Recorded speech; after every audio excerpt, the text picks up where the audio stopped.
please subscribe and don't forget to press the bell icon to get notified whenever we upload a new video.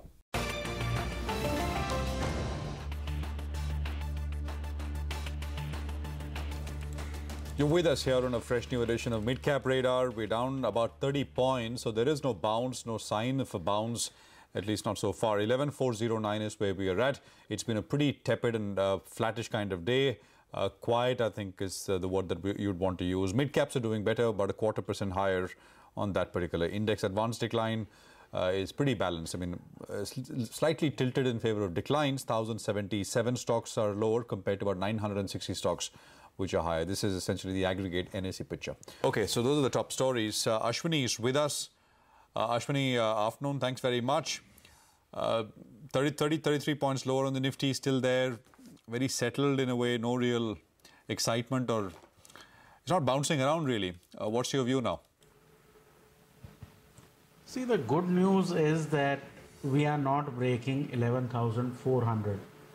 And, if market does not get follow through in one direction, it generally tends to move in the other direction. I don't think you need more bad news for 11,400 to break down, but whatever it's worth, it is not breaking down.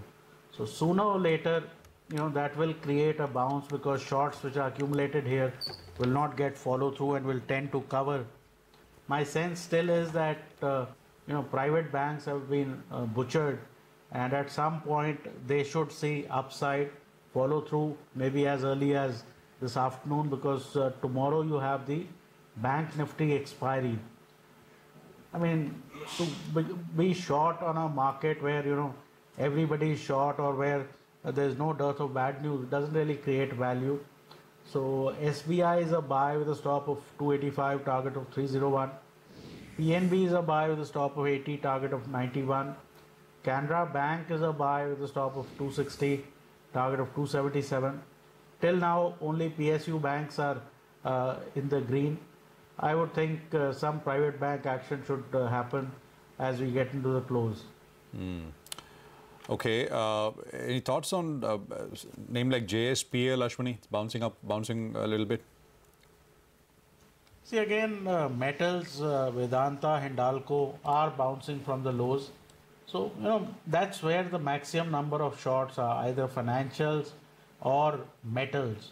So, again, if this sector also starts to bottom out, that's an indication that the market possibly is finding some floor. JSPL, once we can get past 225, I think you could have, a sharp rally even towards 250, 255. So now people should, start looking at things which are looking stronger than the market, like, Page Industries, JSPL, maybe, IndusInd Bank, State Bank. So any 2-3 day bounce will possibly be fairly hard. The pack which is down is FMCG, 2% lower again, the index, Ashwani. Which are the weakest links there, according to you? See, basically it's stuff which moved up, like, HUL, Jubilant Food, Marico. See, FMCG went up, Dabur, went up 8-10% in a day, post its results, etc. So bigger the gains, bigger the corrections. But definitely, people should start to accumulate. Ever since I have been in the market, the only stocks which do consistently well are the consumer stocks. So this is a time to, build up portfolio. Yes, things are not looking good, but that's when you get low prices. Ashwani, thanks very much for joining in with your afternoon trading calls. Up next, let's get into some more market opinion. Chris Wood had earlier pointed out that we're moving from a central bank-driven market to a politics-driven market.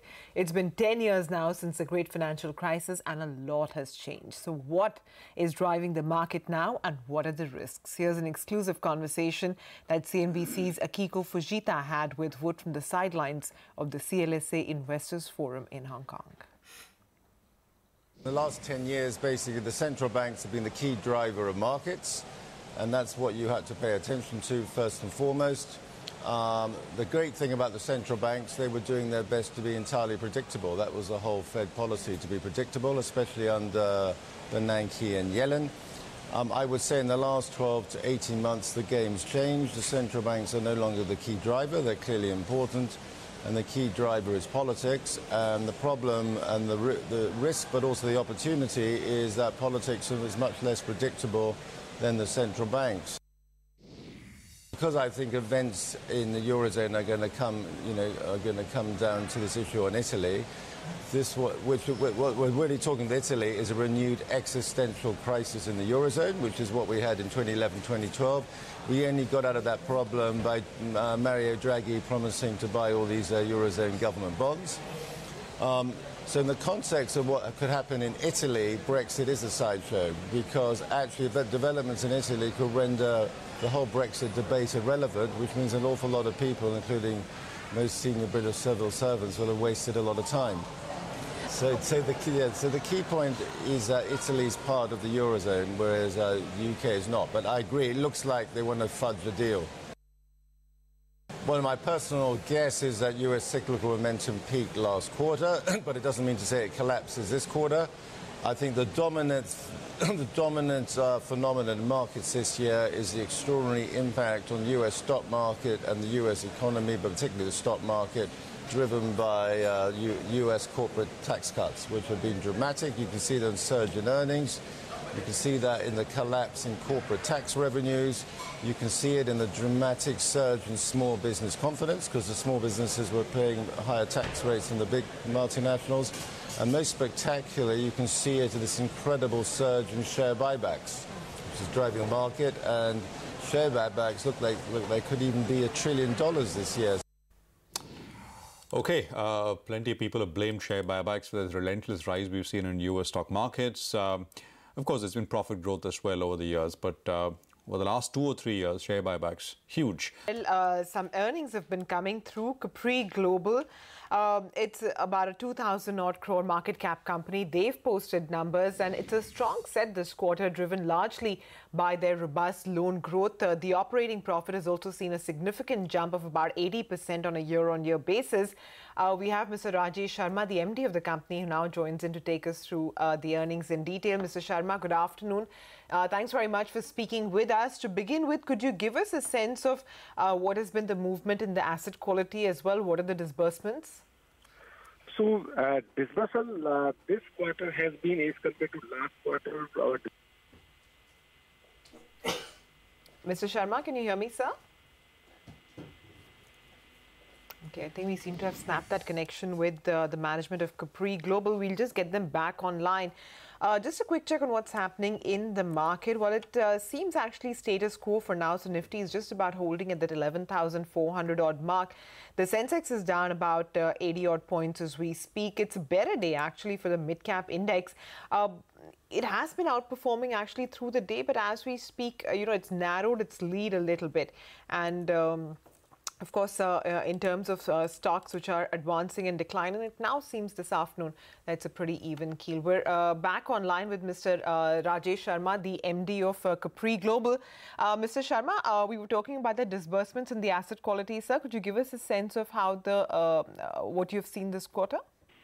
So our AUM has grown from 1948 crore last quarter to the FY Q1 to 3,090 crore, which is up by 59%. As regards asset quality, our net NPA has come down from last quarter of 1.15% to 1.15%. It has come to 1.17%, the marginal increase, but they are classified based on the 90 days past dues. So asset quality in that sense, it has improved significantly. And our profit have also gone up from 7 crore to 27 crore this quarter. Right. Mr. Sharma, so 3,100 crores is the book. 70% of that is MSME lending, yes. Right? Yes. Just a quick, so this is, and a large majority of their customers, of your customers, would be new to credit? I mean, these are people who are accessing the formal financial system for the first time. Almost 65% of our MSME borrowers are first time getting formal to credit, and they have no income proof. So we assess them based on personal discussion with them and doing our due diligence when our underwriters team meet them. Right. And 55% are new to credit, basically. Correct? Yes. And what is the average ticket size of these loans? So average ticket size of these loans is about 17 lakh rupees. No, I mean, so you, I understand you started this business in 2013, correct? Yes. The MSME lending. Yes, sir. So we've not really seen a full cycle so far for you, for the business per se. I mean, would you categorize the margins are high and they compensate for the risk that you take, but what is the level of risk we're talking about here in this category? So while all these MSME loans are secured by some sort of collateral of either their residence or their shop or their industrial unit, and as far as their performance of asset quality is concerned, while we sanction the loan for them a larger tenure of 5 year to 10 years, but normally these borrowers, when we see the trend, they either prepay after 2.5 years, most of the time, and sometimes because once they build their credit track record, at times they are able to access to the cheaper from other borrowers who are willing to give them much lower rate of interest. So normally the loan doesn't stay more than 3 years in the book. Majority of the borrowers. Fair enough. I mean, got it. So, is this pace of growth likely to continue? I mean, would you need to raise money? What could you just talk to us a little bit about plans from here? So we are well capitalized. Our capital adequacy is about 30%. We have a capital of about 1250 crore rupees. So while we are targeting a growth of 50% year after year, and as compared to last year of our portfolio at consolidated basis about 3,000 crore, we intend to achieve the book size of 4,900 crore. However, we are adequately capitalized. In another 18 months, we are not looking to raise any amount of capital. We have adequate number of lenders, which mix of banks, private sector and public sector, insurance companies and mutual funds, whom we are able to leverage our balance sheet. And at the moment, we are not looking for raising any money. So by the end of this financial year, you're saying the book should be about 4,900 crores? Yes, a mix of both housing finance as well as the MSME lending. And the split will be similar, MSME 70%? Or would it... The MSME will continue to have 70%, yes. Okay, Mr. Sharma, thank you very much. Appreciate you joining in, and good luck with the business. And we will catch up later. Let's just take a very quick look at what's happening. So there is a sell-off which is underway. Look at that, 54 points lower, and 11,384 is where we are at, and almost 20 points of this 54-point cut has come in the last, I guess, 15 minutes or so. So this is turning out to be a bit of a nasty cut at this point. I think Asia is also not really helping the cause for the bulls. Markets have turned off the highs. I mean, like for example, in the case of Hang Seng, etc.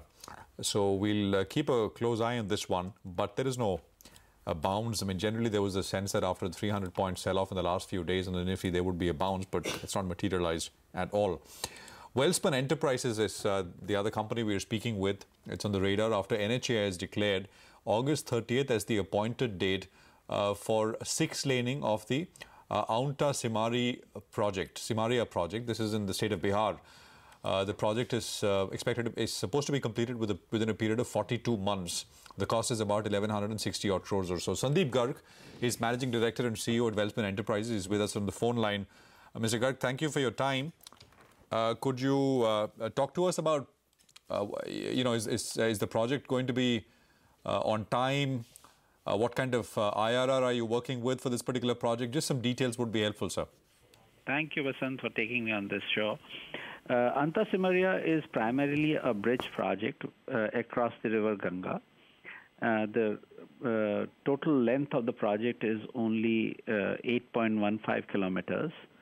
The bridge of 6-lane bridge is about 1.865 kilometers out of these 8.15 kilometer design length. The project has, as you rightly pointed out, is a 42-month schedule project. However, we expect to complete it ahead of schedule. Primarily, the road does not impact the overall completion schedule of the project. The bridge construction does. And right now we are fully mobilized to do the bridge work at site. So we expect this project to be on stream much ahead of the project schedule.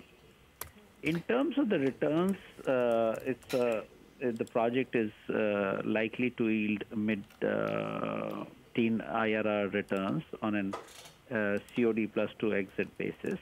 And that has been our consistent range of bidding. So we bid at approximately mid-teens IRR. Mr. Garg, good afternoon. So if you could just hold on for a second, keep your eye on the market. There's actually quite a sudden dip that's coming through. So now the market is down about 0.5%. The Sensex has quickly accelerated its fall to over 160 points. The Nifty is down 50 points as well. And the Midcap index, which was trending in the green, has actually now turned south. So that is about 0.25% lower as well, as is the Bank Nifty. So everything that was doing well, it now seems has turned sour, and the rupee now once again heading to 72.50 actually. So that might have possibly been the trigger for the market as well. But let's get back to our conversation with the management of Welspun Enterprises. Mr. Garg, good afternoon, sir. Could you give us a sense of what's the kind of traffic revenues that you will be penciling in, and are there any other accruals from this project? The project is awarded to us on a hybrid annuity model. In the hybrid annuity model, we do not take any traffic risk. It is the government which pays us the annuity on the investments that we have made on a interest of bank plus 3% interest on the invested capital. So we are de-risked to the extent of any traffic ups and downs. The revenue model is, in addition to the bid that we have done, there is an O&M that we bid for, which in this case is about 9.9 crores per annum at the bidding day price index. So at the price index, when we will complete this job, it could be somewhere close to about 11 crores. So we expect that 11 crores per annum return for next 15 years, in addition to the interest on the invested capital and the capital itself. Mr. Garg, thanks very much. Appreciate you joining in for providing those details about this particular project. But back to tracking the market, I mean, let's quickly look at two things. One is oil prices. I mean, if you can have the Brent rate up, it's up, I think the last I checked, some 60 cents or so. So there is a pickup there. Maybe that is what is causing this additional pressure on the market. As I said, we're down about 25 points in the last 15 minutes or so on the index. So yeah, I mean 50 cents on Brent and WTI about 24 odd cents or so. So there is a pickup which we're seeing. I mean, the all-important inventory data will be out today in the US, and that could set the course for oil prices one way or the other. I mean, if the inventory, as is being feared, is larger than expected, I mean, you could see a bit of a shock pressure lower on oil prices. That should be welcome for a country like India, for a market like India. So we'll see. And let's look at Europe as well, and briefly look at what's happening there, because Asia did not provide any real stability in that sense. Markets have been weakish. So FTSE is down a quarter, CAC is up a little bit, DAX is absolutely flat. So again, I mean, no directional cues really coming in there. We, of course, spoke with the former RBI Governor, Raghuram Rajan. This is a CNBC-TV18 exclusive.